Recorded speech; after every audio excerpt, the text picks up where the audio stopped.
we put in a 4S lipo, and here goes nothing. Holy moly! Hello, what is up guys? I'm your host Gordon and welcome to another one of my video. So what I got over here is the Dart Zone Venom Pro. And this over here is a flywheel based sidearm type blaster. And holy moly, it feels really good when you hold it on hand, baby.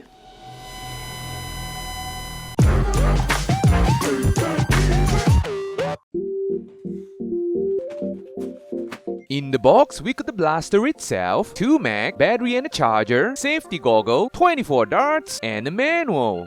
Okay, first look at the blaster. As you can see, the aesthetic of the blaster kinda looks like a nightingale and not looks like a nightingale at the same time. I mean, in terms of the shape, it got its own personality, and the color separation of this blaster is just amazing. Instead of printing those stuff on the blaster, it uses like plastic to put it on the blaster. Like these Venom Pro wordings over here. Even though it kinda adds to the additional cost in production, it looks absolutely amazing. And the moment when you hold the blaster on hand, it feels rock solid. The build quality is just amazing. There is not too much of a plasticky sound on this blaster. And in terms of Picatinny rails, the blaster comes with a roll of Picatinny rail on top of the blaster, just in case you want to put in any like a sight or something like that. And in terms of iron sight, the blaster of course comes with iron sight, but in my opinion, the iron sight is a little bit hard to aim. In the same time, the rear iron sight over here kind of acts like a sling mounting point over here. If you're really trying to mount a sling over here, I don't think you can aim anymore if you intend to aim with this. Being kind of a last resort blaster is kind of hard to aim calmly anyway. You just basically spray and pray, so you don't really need to rely on the iron sight in my opinion. Just eyeball your target. It works most of the time, at least in my case. And when we actually look at the surface of the shell over here, as you can see, there is a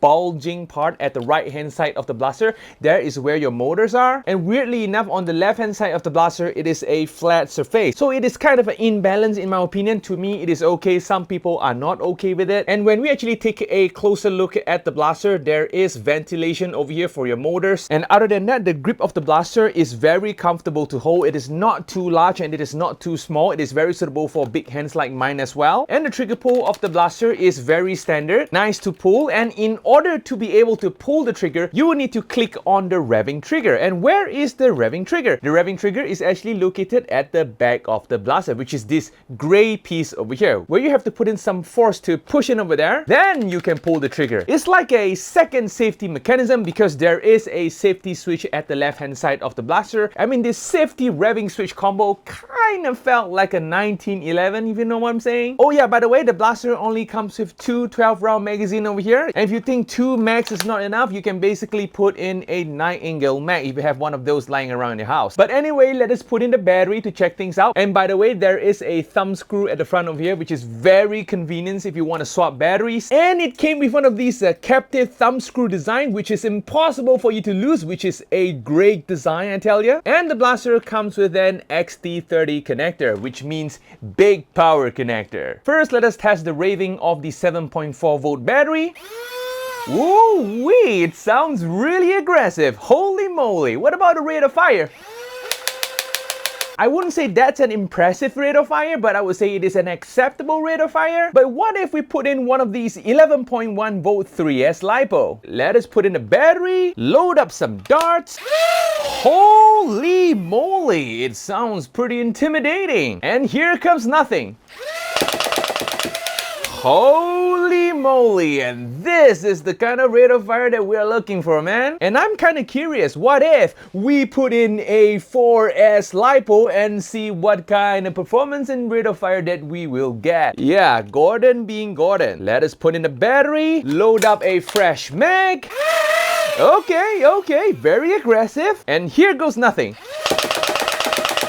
Holy moly, but what? It kind of sounds like 11.1 volt battery. It sounds like there is some kind of a volt controller or a volt limiter in there to limit the kind of battery that we are using, but we are going to test it out in a chrono and see if that's the case. So I guess without further ado, let us go test the blaster out, shall we?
With a stock 7.4 volt battery, the blaster can go from 109 FPS all the way to 128 FPS. Pretty impressive number for a 7.4 volt. But the rate of fire is just okay, I would say. With a 11.1 volt 3S lipo in the other hand, the blaster can go from 140 FPS all the way to 145 FPS. Holy moly. And the rate of fire is super impressive. And here comes the funny part. I tried to drop in a 4S lipo, but the result that I'm getting is basically the same as the 3S lipo. The blaster can go from 142 FPS all the way to 144 FPS. As I suspected, there is a volt limiter in the board to prevent us from doing something as crazy as me, like dropping in a 4S lipo. Probably there might be a potential of burning out the motor. That is why out of the box there is a voltage limiter built in there. So in conclusion, don't waste money buying a 4S lipo, just stick with your 3S lipo. Everything will be just fine. Hitting a target in 7 to 8 meters is absolutely not a problem at all. And by the way, you can actually drop in one of these